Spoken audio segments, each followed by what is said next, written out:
Welcome to Man Does Tech, where I solve the problems you didn't even know you had. In this video, I will explain how to text track in Capcut. First, open the Capcut application and start a new project by importing your desired video clip.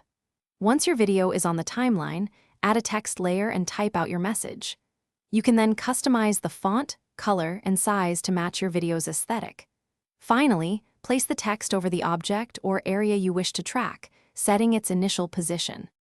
Now, let's get that text moving. Select your text layer on the timeline to bring up its editing tools.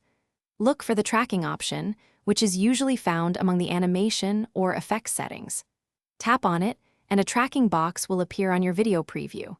Carefully resize and position this box to perfectly encompass the object or person you want your text to follow throughout the clip.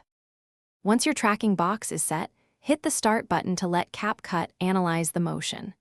The application will process the video, attempting to keep your text locked onto the chosen object. After the initial track, play through your video to check the results.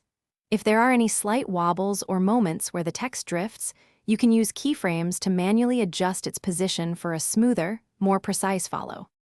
Before you finish, play your entire video from start to end to confirm the text tracking is perfect. You might also consider adding subtle text animations or effects to make your track text even more engaging. Once you are completely satisfied with the result, proceed to export your video. You can typically choose from several resolutions, like 720 pixels or 1080 pixels, and various frame rates, such as 30 or 60 frames per second. Thanks for watching. If you found this helpful, don't forget to like and subscribe.